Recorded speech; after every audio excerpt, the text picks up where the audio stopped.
Todo comenzó de una manera insignificante, casi como una molestia que cualquier persona podría ignorar. Un número desconocido comenzó a llamarme al azar, siempre a la misma hora, justo después de las 6 de la tarde. Al principio, pensé que era una llamada de esas automatizadas que intentan venderte algo o estafarte. Contesté un par de veces, pero solo se escuchaba silencio. Después de unos segundos la llamada se cortaba. No le di demasiada importancia, aunque la frecuencia comenzó a incomodarme. Las llamadas eran diarias, puntuales, y siempre terminaban de la misma manera, con un silencio. Los días pasaron, y las llamadas no cesaban. De hecho, comenzaron a intensificarse, sucediendo 2 o 3 veces por noche.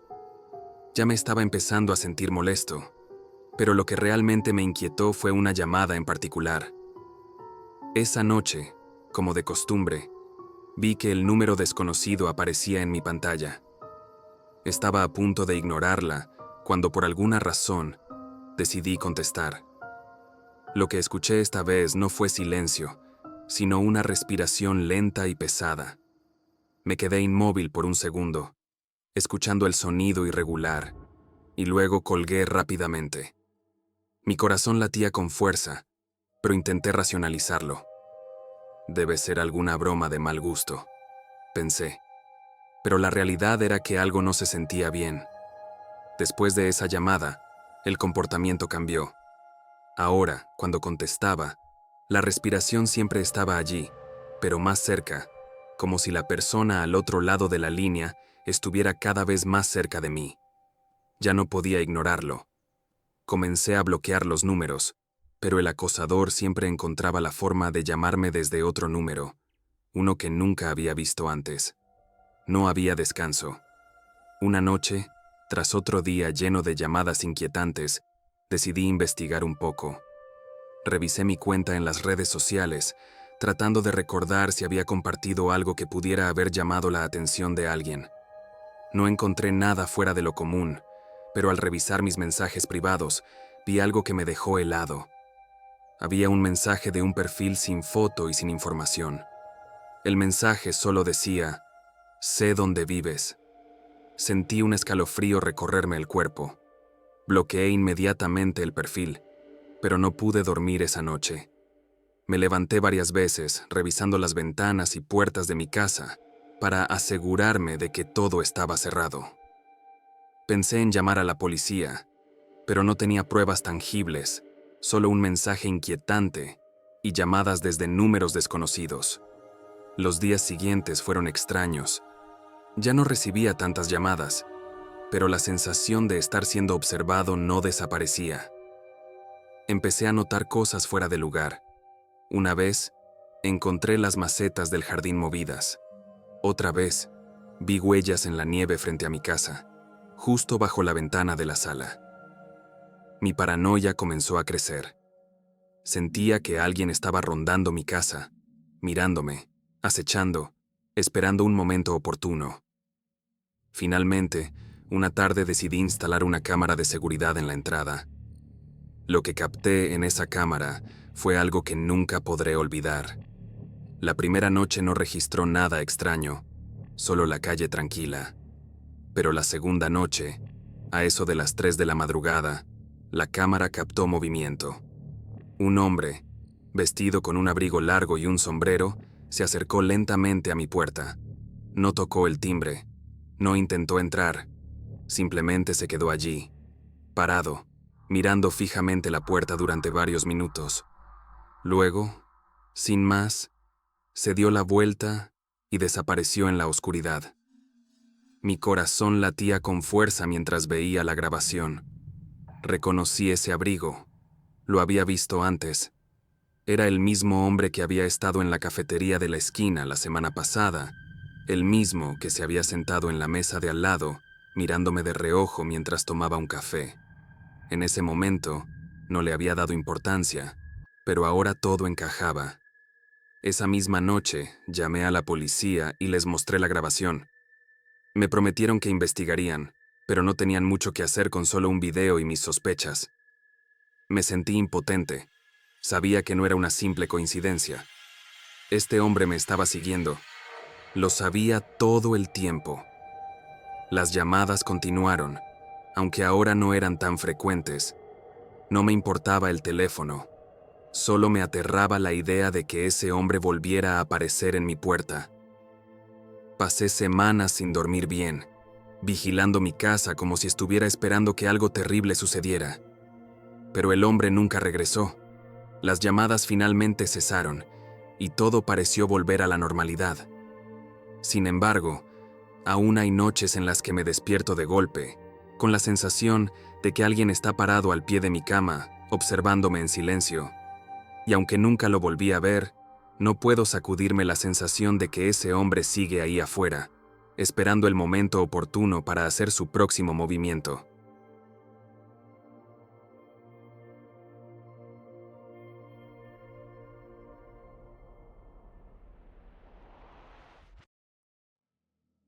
Al conseguir una beca para estudiar en una universidad de prestigio, sentí que estaba cumpliendo un sueño. A mis padres siempre les había costado apoyarme económicamente, así que ese logro significaba mucho para todos. Conseguir la beca no fue fácil. Tuve que sacrificarme, estudiar día y noche y dejar de lado muchas cosas. Ahora que tenía la oportunidad de salir adelante, no podía dejarla pasar. Por eso, cuando encontré un pequeño departamento cerca del campus, sentí que todo estaba comenzando a tomar forma. Sabía que sería difícil, que tendría que esforzarme aún más, pero al menos ahora tenía un espacio propio, un lugar donde concentrarme y alejarme de distracciones. La vida en la universidad no era lo que esperaba, especialmente con la carga académica de una beca. Las clases eran intensas y los exámenes parecían no tener fin, pero me animaba a pensar en la recompensa, un título que me abriría puertas. Mi nuevo estilo de vida también trajo consigo la oportunidad de conocer gente. Siempre he sido una persona sociable, y aunque algunas personas parecían interesarse más de lo que yo estaba acostumbrada, no le di importancia. Disfrutaba del ambiente universitario, de ir con mis amigas a la cafetería y de compartir anécdotas. Sin embargo, con el pasar de los días, la presión académica se volvió cada vez mayor, y me encontré aislándome para dedicarme por completo a mis estudios. Aunque tenía amigos y conocidos que me apoyaban, empecé a sentir que estaba sola en mi lucha por mantener esa beca.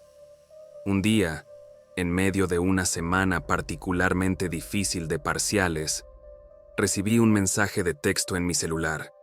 Decía algo como: "Tu pedido está en camino". Al principio, pensé que era un error o algún tipo de publicidad engañosa, así que lo ignoré. Sin embargo, en el fondo, esa notificación se quedó en mi mente. ¿Y si alguien me estaba enviando algo? ¿Algún amigo o familiar que quisiera darme una sorpresa en medio del estrés? Pero en ese momento, estaba tan ocupada con mis exámenes y trabajos finales que ni siquiera presté atención a ese pensamiento. Finalmente, después de un examen particularmente complicado, regresé a mi departamento agotada. No quería hablar con nadie. Incluso ignoré los mensajes de mis amigas, quienes me habían invitado a salir para despejarme un rato. Todo lo que deseaba era descansar y olvidarme de los estudios por unas horas. Al abrir la puerta de mi departamento, me sorprendió encontrar un paquete en el suelo, justo frente a mi entrada. Lo primero que pensé fue que alguien se había confundido y había dejado el paquete en la puerta equivocada. Pero cuando lo recogí, vi que estaba dirigido a mí. Mi nombre estaba ahí, escrito claramente, aunque no reconocí la letra. Al abrir el paquete, encontré una pulsera sencilla y una nota que decía: "Para alguien especial". Me quedé perpleja. No recordaba haber pedido nada y no estaba en contacto con nadie que tuviera mi dirección y pudiera hacerme ese tipo de regalo. Intenté recordar si algún conocido había mencionado enviarme algo, pero no se me ocurrió nadie. Pensé en algunos chicos que había conocido, aquellos que siempre parecían interesados en invitarme a salir o en entablar una conversación conmigo, pero no llegué a ninguna conclusión. Guardé la pulsera en un cajón y decidí no darle más importancia. Los días pasaron, y entre exámenes y proyectos finales, olvidé el incidente. Sin embargo, al regresar de otro parcial estresante, me encontré con otro paquete en la puerta. Esta vez era una flor marchita. La nota que lo acompañaba decía: pensando en ti. Me resultó extraño, inquietante incluso, pero traté de no preocuparme demasiado. Quizás algún conocido tenía un sentido del humor peculiar y estaba tratando de llamar mi atención de una forma inusual. Dejé la flor sobre la mesa de la cocina y traté de ignorarla, pero en el fondo, esa flor marchita me causaba una sensación de incomodidad que no podía sacudirme. Al día siguiente, durante un descanso, les conté a mis amigas sobre los paquetes en la cafetería. Entre risas y bromas, decían que probablemente tenía un admirador secreto y que era su forma de declararse. Aunque intenté reírme con ellas, algo en mí sentía que no era una situación normal. Ninguno de los chicos que conocía había mostrado tanta insistencia, y además, el contenido de los paquetes no era precisamente romántico. ¿Quién enviaría una flor marchita? Y esa nota, pensando en ti, me parecía inquietante. Pero no quería parecer paranoica, así que decidí seguir adelante, concentrarme en mis estudios y no pensar más en eso. Sin embargo, los paquetes no dejaron de llegar. Cada tarde, después de clases o parciales, encontraba algo nuevo frente a mi puerta. Había un sobre con una fotografía de mí saliendo de la universidad y una nota que decía: nos vemos pronto. Esa noche, el miedo comenzó a instalarse en mí. ¿Quién me estaba siguiendo? La idea de que alguien pudiera estar observándome me hacía sentir expuesta, vulnerable. Intenté pensar en alguna broma pesada de alguno de mis amigos, pero ninguno tenía acceso a esa foto. Luego, uno de los paquetes contenía un mechón de cabello, algo que me dejó sin palabras. Mi corazón latía con fuerza al verlo. No tenía idea de quién podría hacer algo tan perturbador. Mis amigas, a quienes les había contado lo sucedido, dejaron de bromear al ver el mechón y me insistieron en que fuera a la policía. Pero, ¿qué les iba a decir? No tenía ninguna prueba de que estuviera en peligro, solo un montón de notas extrañas y cosas fuera de lo común. Sin embargo, esa noche decidí tomar sus consejos y acudir a la policía al día siguiente. Al contarle mi historia al oficial, él me escuchó con atención, pero su respuesta no fue muy alentadora. Me recomendó cambiar mi rutina y estar atenta, pero sin una amenaza directa o pruebas de que alguien estaba acechándome, no podían hacer mucho más. Regresé a mi departamento con una mezcla de frustración y miedo. Sentía que no estaba tomando el control de mi vida, que alguien más tenía poder sobre mí, sobre mis rutinas, sobre mis decisiones. Para tratar de retomar el control, empecé a cambiar mis rutas y horarios, buscando confundir al posible acosador. Me aseguraba de tener compañía siempre que podía, y empecé a notar que mis amigas también se preocupaban. Me acompañaban a mi departamento, y poco a poco, esa sensación de vulnerabilidad fue disminuyendo. Pero todo cambió una noche. Después de un día largo, sentí que alguien me seguía en el camino a casa. Al principio pensé que era paranoia, pero cada vez que miraba hacia atrás, veía una sombra que se movía en la misma dirección. Intenté calmarme, diciéndome que podía ser cualquiera, que quizá alguien más vivía en mi dirección. Pero cuando crucé una calle y vi que la figura hacía lo mismo, mi corazón comenzó a latir con fuerza. Aceleré el paso, y la figura hizo lo mismo. Cuando llegué al edificio, casi corriendo, encontré otro paquete en mi puerta.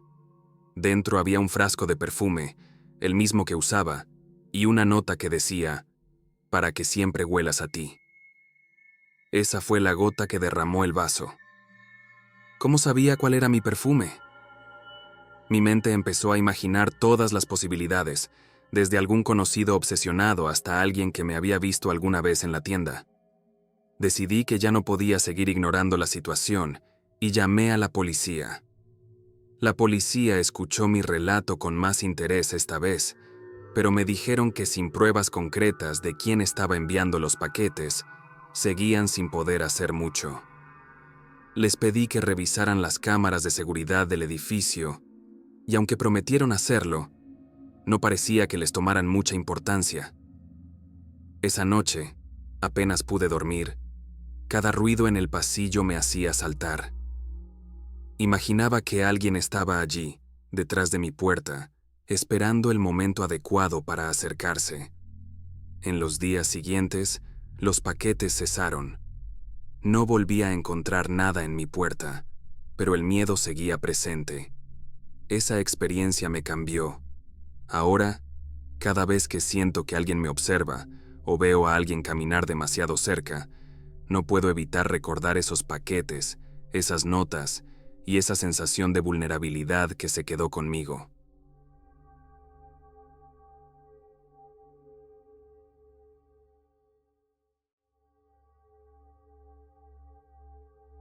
Hace unos años, cuando trabajaba en una pequeña ciudad al norte, tuve una experiencia que aún me persigue. Mi rutina era simple. Tomaba el autobús de las 7:30 para ir al centro, donde estaba mi oficina. Cada día, el recorrido se llenaba de los mismos rostros, gente que apenas saludaba, pero que se reconocía con una leve inclinación de cabeza o una sonrisa fugaz. Nunca pensé que algo tan cotidiano se pudiera tornar en una pesadilla. Un día, noté un rostro nuevo entre los pasajeros. Un hombre de unos 40 y tantos años, con una barba desordenada y una chaqueta que parecía no haber visto una lavadora en mucho tiempo. A primera vista, no era alguien que destacara, pero su presencia me incomodaba. No podía explicar por qué, pero cada vez que levantaba la vista, él estaba ahí, mirándome de una manera que me hacía sentir vulnerable. Intenté restarle importancia, diciéndome que estaba exagerando, que él era solo un hombre más en el autobús. Con los días, su presencia se hizo constante. Era como si nuestros horarios se hubieran sincronizado de forma siniestra, y él estaba allí cada mañana y cada tarde. Ya no podía ignorarlo. Su mirada no era casual ni pasajera. Cuando yo subía al autobús, él estaba sentado o de pie, pero siempre en algún lugar donde podía observarme directamente. Intentaba desviar la vista, pero la incomodidad era cada vez mayor. Y lo peor era que, cuando bajaba del autobús, él continuaba observándome desde la ventana. Una tarde, después de un día especialmente largo en la oficina, decidí salir antes de mi horario habitual para evitar cruzármelo. Sentía que estaba perdiendo el control de mi propia vida por alguien a quien ni siquiera conocía. Caminé hasta la parada con una mezcla de alivio y ansiedad, esperando que este cambio de horario me permitiera, aunque fuera por un día, escapar de esa mirada. Pero cuando el autobús llegó y subí, mi corazón se hundió al verlo ahí, en su rincón, con los ojos clavados en mí, como si supiera que ese día intentaría evitarlo. En ese momento, supe que no era una coincidencia. Durante las siguientes semanas, intenté todo tipo de tácticas para esquivarlo. Cambié de autobuses, salí en diferentes horarios e incluso tomé un taxi en varias ocasiones, pero nada funcionaba. Cada vez que pensaba que había escapado, él aparecía, a veces en la esquina de mi edificio, a veces en un autobús distinto. La situación me tenía en un estado de paranoia constante. Mis amigos empezaron a notar que estaba distraída, nerviosa, y cuando les conté lo que ocurría, trataron de tranquilizarme, diciendo que probablemente solo era un tipo raro, inofensivo. El miedo se volvió insoportable una noche, cuando encontré una nota pegada a la puerta de mi departamento. No decía mucho, pero fue suficiente para helarme la sangre. Siempre tan linda. Esa noche no me atreví a quedarme sola en casa. Me fui a dormir a casa de una amiga y le conté todo con más detalle. Me escuchó en silencio, asintiendo, y me recomendó ir a la policía, Aunque ambas sabíamos que sin una amenaza concreta o evidencia de que él me estaba siguiendo, poco podrían hacer. Al día siguiente, decidí enfrentar el problema y fui a la comisaría. El oficial que me atendió escuchó mi relato con interés, pero su respuesta fue lo que temía. No podían hacer mucho sin pruebas o una amenaza directa. Solo me recomendó cambiar mi ruta, mantenerme en alerta y avisarles si volvía a ver algo extraño. Las siguientes semanas transcurrieron sin incidentes. Comencé a relajarme, a pensar que quizá, al ver que ya no respondía a sus miradas o que había buscado ayuda, él había decidido dejarme en paz. Pero una tarde, cuando salía de la oficina, después de un día agotador, me lo encontré de frente en la esquina de mi edificio.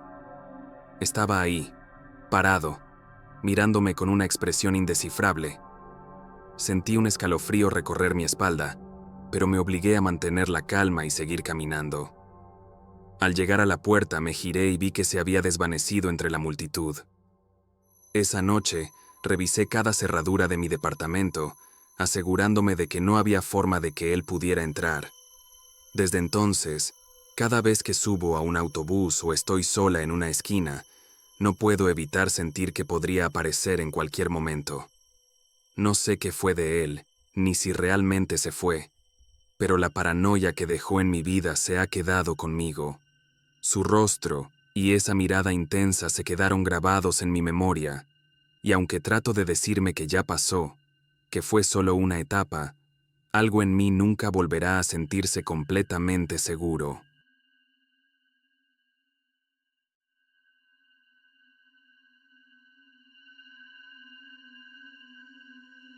Decidí alquilar una habitación en la casa de Oliver, una vivienda antigua y algo sombría pero bien cuidada, ubicada en las afueras de la ciudad. Oliver era un hombre reservado, de alrededor de 50 años, con una expresión siempre seria y poco inclinada a las conversaciones. Honestamente, eso me parecía ideal. Quería un espacio donde pudiera estudiar en silencio, así que la falta de interacción social me venía como anillo al dedo. Sin embargo, desde el momento en que me mudé, noté ciertas reglas que me llamaron la atención, y entre ellas una era especialmente extraña. Desde el primer día, Oliver me advirtió que el sótano estaba completamente fuera de mis límites. Fue muy directo, mirándome con una seriedad que en su momento me pareció algo exagerada. Bajo ningún motivo entres ahí, me dijo, casi como si estuviera sugiriendo que algo peligroso o prohibido se escondía en ese espacio. Aunque me generó curiosidad, preferí no cuestionarlo y acepté la condición, pensando que seguramente sería un lugar donde guardaba cosas personales o algún tipo de coleccionismo privado. Al principio, todo parecía estar en orden. Tenía mi propio espacio, y aunque apenas nos cruzábamos, cuando sucedía, nuestros intercambios eran mínimos, limitados a un rápido saludo. Sin embargo, con el paso de las semanas comencé a notar cosas que me inquietaron. Objetos en mi habitación aparecían en posiciones diferentes a como los había dejado. Al principio pensé que tal vez estaba olvidando cómo los había dejado realmente, pero pronto esto se volvió más constante. Algunos días, mis pertenencias parecían casi desordenadas, como si alguien hubiese rebuscado entre ellas. Entonces, una noche volví a casa un poco más tarde de lo usual y me encontré con algo que me dejó helado. La puerta de mi habitación estaba entreabierta. Recordaba perfectamente haberla cerrado al salir.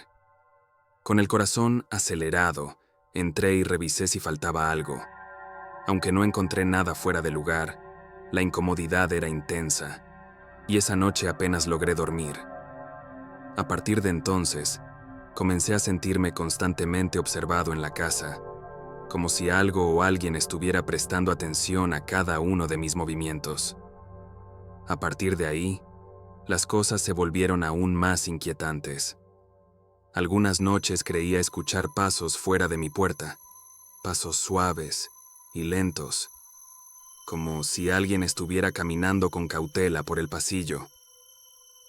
Hubo una ocasión en la que la curiosidad me ganó, y me acerqué a la puerta para mirar a través de la cerradura. Lo que vi fue una sombra, inmóvil, justo frente a mi puerta, como si alguien estuviera allí, escuchando o esperando. El miedo se apoderó de mí y me quedé congelado hasta que, después de lo que pareció una eternidad, la sombra desapareció en silencio. Una noche, cuando Oliver salió de la casa, decidí que no podía más con la incertidumbre y la necesidad de saber qué estaba ocurriendo. Aproveché la oportunidad para echar un vistazo al sótano. Sabía que él se molestaría si me descubría, pero sentía que necesitaba respuestas. Para mi suerte, la puerta no estaba cerrada con llave, aunque crujió ligeramente al abrirla. Lo primero que noté fue el olor a humedad y una extraña mezcla de aromas que no pude identificar. Bajé las escaleras, tratando de no hacer ruido, y al llegar abajo, la tenue luz de una lámpara iluminaba el lugar. Al mirar alrededor, me di cuenta de que el sótano estaba lleno de cajas apiladas y de figuras cubiertas con mantas viejas. Miré hacia una de las figuras y, aunque la manta no dejaba ver qué había debajo, la silueta parecía humanoide, lo cual me hizo sentir un escalofrío. De repente, escuché un ruido arriba, como si alguien estuviera entrando a la casa. Me congelé, escuchando los pasos acercarse a la puerta del sótano. Con el corazón latiendo a 1000, subí rápidamente y cerré la puerta tras de mí, tratando de actuar como si nada hubiera pasado. Volví a mi cuarto y poco después escuché a Oliver caminando por el pasillo. Sabía que él estaba sospechando, y a partir de ese momento, sus miradas se volvieron más largas y penetrantes cada vez que nos cruzábamos. Era como si supiera que había entrado en el sótano. Mi incomodidad creció tanto que decidí mudarme sin darle ninguna explicación. Empaqué mis cosas y me fui una mañana temprano, dejando atrás a Oliver y aquella casa que ahora me parecía siniestra. Sin embargo, esa experiencia nunca me ha dejado, y aún siento que esos días me persiguen.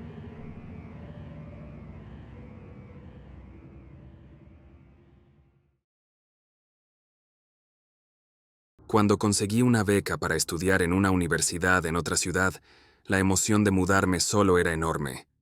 Decidí buscar un departamento compartido cerca del campus para ahorrar dinero. Fue así como llegué a un pequeño edificio de 3 pisos, algo antiguo, pero en una buena zona. Me asignaron una habitación en el tercer piso junto a Samuel, mi nuevo compañero de cuarto, quien parecía bastante tranquilo y reservado. En ese momento, me sentí aliviado, pensando que alguien así me permitiría concentrarme en mis estudios sin muchas distracciones. Desde el inicio, noté que Samuel tenía costumbres peculiares. Apenas hablaba, y cuando lo hacía, era en un tono casi inaudible. Al principio, pensé que simplemente era una persona muy introvertida. Cuando nos saludamos por primera vez, evitó mirarme directamente a los ojos, y eso me pareció curioso. Aún así, decidí no darle demasiada importancia. Parecía un chico más bien inofensivo. Pasaron los días, y poco a poco comencé a notar ciertos comportamientos en él que me incomodaban. Samuel me hacía preguntas muy específicas sobre mis horarios. Quería saber a qué hora regresaba de la universidad, cuándo me tocaban mis clases más largas y hasta si tenía planes los fines de semana. Incluso una vez me preguntó si había dejado a alguien especial en mi ciudad de origen, lo cual me hizo sentir expuesto. Supuse que estaba tratando de ser amable o que simplemente era alguien muy curioso, pero mi incomodidad no desaparecía. Después de esas preguntas, siempre lo veía observarme en silencio mientras yo hacía cualquier cosa en el departamento. Lo más inquietante comenzó con una serie de situaciones que no pude explicarme de manera lógica. A menudo encontraba mis cosas movidas, como si alguien hubiese entrado en mi cuarto en mi ausencia. Una noche, dejé un cuaderno abierto sobre mi escritorio, y al regresar, estaba cerrado y en otro lugar de la mesa. Otro día, El libro que estaba leyendo tenía sus páginas marcadas en un lugar que no recordaba. ¿Era posible que me estuviera volviendo paranoico? Decidí pensar que quizás era yo mismo olvidando cómo había dejado mis cosas. Sin embargo, lo que empezó como una incomodidad se convirtió en una auténtica inquietud cuando comencé a escuchar ruidos en mitad de la noche. Varias veces desperté sobresaltado porque sentía que alguien estaba dentro de mi cuarto. En una ocasión, abrí los ojos y vi una sombra moverse fuera de mi puerta, que quedaba ligeramente entreabierta.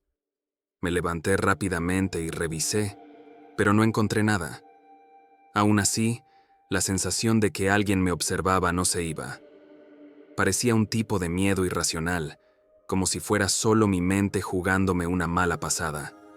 Decidí ignorarlo, pero esa noche apenas pude dormir. A partir de ahí, las cosas se volvieron aún más perturbadoras. Una noche, escuché a Samuel murmurar en su cuarto. Al principio, no le di importancia, pero a medida que pasaban los minutos, noté que repetía mi nombre en un susurro, una y otra vez. Traté de convencerme de que estaba soñando o que simplemente había oído mal, pero no podía dejar de pensar en eso. ¿Por qué alguien susurraría el nombre de su compañero de cuarto en la oscuridad de la noche? Mi corazón latía con fuerza, pero decidí no confrontarlo. ¿Y si simplemente era sonámbulo o hablaba dormido? Intenté racionalizarlo. Un par de semanas después, mientras yo volvía de la biblioteca, una figura familiar apareció en la esquina de la calle frente a mi edificio. Al principio pensé que era una coincidencia, pero cuando miré bien, me di cuenta de que era Samuel. Estaba parado bajo la luz de un poste, mirándome fijamente sin moverse. Sentí un escalofrío recorrerme la espalda. Intenté actuar como si no lo hubiera visto, pero podía sentir sus ojos siguiéndome hasta que entré al edificio y cerré la puerta tras de mí. Al llegar a mi habitación, apagué las luces y me asomé por la ventana. Samuel seguía ahí, inmóvil, mirando hacia el edificio como si esperara algo.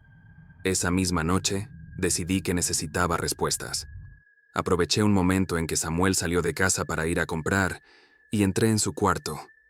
La habitación estaba desordenada, con papeles y objetos personales esparcidos. Pero lo que realmente me impactó fue una caja en la esquina de la habitación. Dentro, encontré varias fotos mías, tomadas en diferentes momentos, mientras dormía, mientras leía, mientras estaba en la biblioteca. Cada imagen me hacía sentir más expuesto y vulnerable. Samuel no solo estaba observándome, sino que documentaba cada uno de mis movimientos. Con el estómago revuelto y el miedo apoderándose de mí, salí de su habitación y volví a la mía. Esa noche, no pude dormir. Cada sonido me hacía pensar que él estaba justo al otro lado de la puerta, esperando. Sabía que necesitaba irme, pero no podía simplemente marcharme sin alertar a la administración de lo que estaba pasando. Al día siguiente, empaqué mis cosas y fui a la oficina de administración del edificio. Expliqué todo lo que había sucedido, incluyendo las fotos y los murmullos. Ellos prometieron que investigarían, pero nunca supe el desenlace. Poco después, me asignaron a otro departamento y nunca volví a ver a Samuel. Aún hoy, a veces me pregunto si él ha continuado con ese tipo de comportamiento y cuántos otros compañeros de cuarto habrán pasado por la misma experiencia sin saberlo.